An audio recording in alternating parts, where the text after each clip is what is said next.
Hey guys, it's me, Aurelia JS. I'm so excited to be back and filming again. Tiptoe through the window, by the window, that is where I'll be, and tiptoe through the tulips with me. So for today's video, I'm going to be doing my April bullet journal spread, and I've actually been doing bullet journaling for a year now, so let me know down below if you guys would like me to flip through my old bullet journal. But I'm just going to be showing you guys what I do and how I do it. And I've actually kind of got my little vibe down. So I do my first month page, and then I do my calendar, and then on the next page I will do a quote or a drawing, and here I did this beautiful bee that I love so much. And then on the last page I'll do my mood tracker, and I just really love this setup. I have done this whole book so far, and I absolutely love it. It's just so simple and beautiful, and that's what I wanted to draw and create when I got this second bullet journal. And I just absolutely love the simplicity and beauty of it, and that's exactly what I made, and it's just so awesome to see it like come to life. But I just love the way this setup is, and I hope to continue doing this throughout the whole year. But anyway, we're now heading into my March spread, and I think I did a really good job on this one. I absolutely love it so much, and it just shows the simplicity and beauty and all the craziness that's going on right now, and I just absolutely love this spread. It's one of my favorites. Also, my favorite mood tracker is on the next page. I love this one so much, and I hope to do it later on throughout the year. But anyway, moving on into April, and you guys actually messed up on my first page right here, but you guys don't know because I cut it out and I redid it. And I don't know why, but when I'm doing art, I'm such a perfectionist, so I need to work on getting it right the first time. Also, if you guys like to know where I got this bullet journal and these little leather tabs, I got them from Michaels. Anyways, without further ado, let's just get started.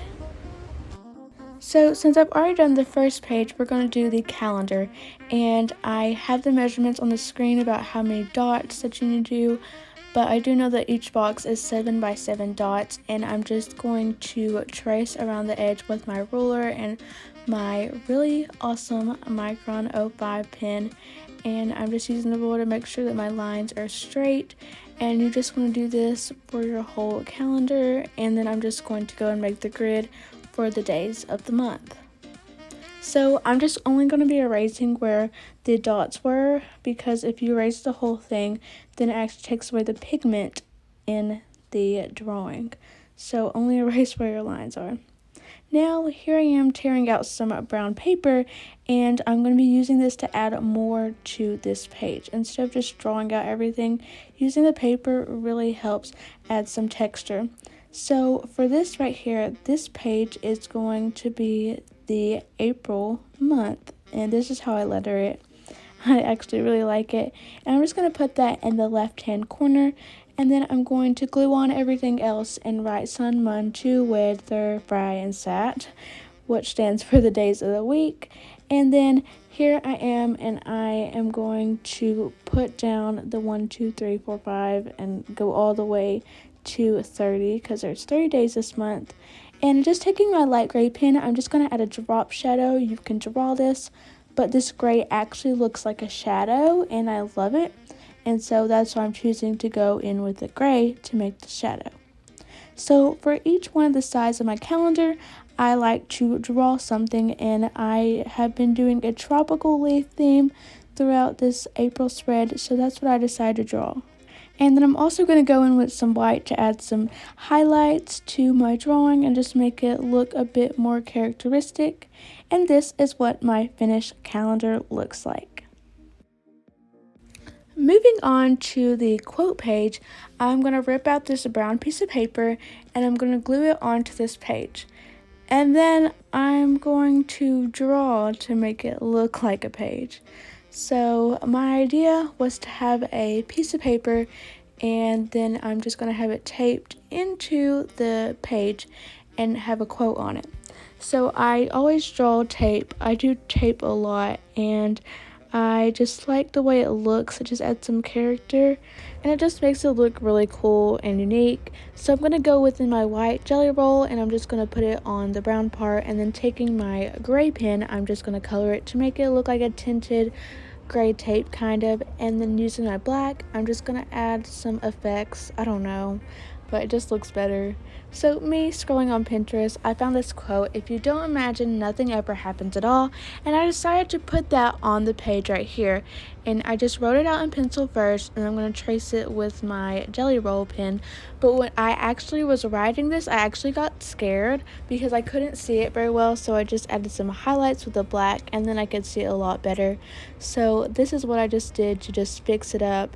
And I am not the proudest of my handwriting. I can write a lot better than this, but that's okay.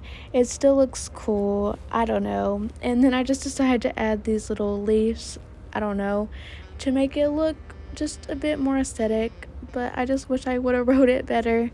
And then taking my jelly roll and just adding some more highlights or little berries to the little leaves. I don't know.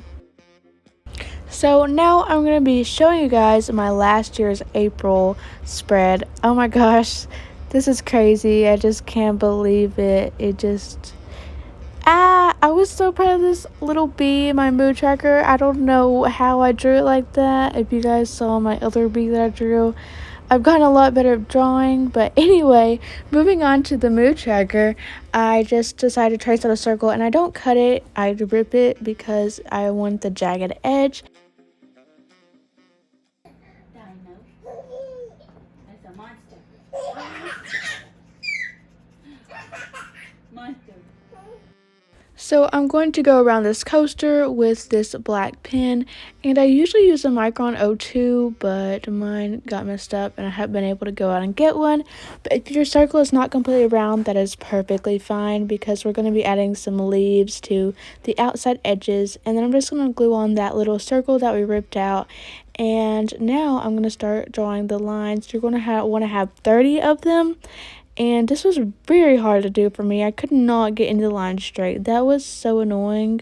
But I'm never ever going to do a round circle one like this. I just did not like it that much.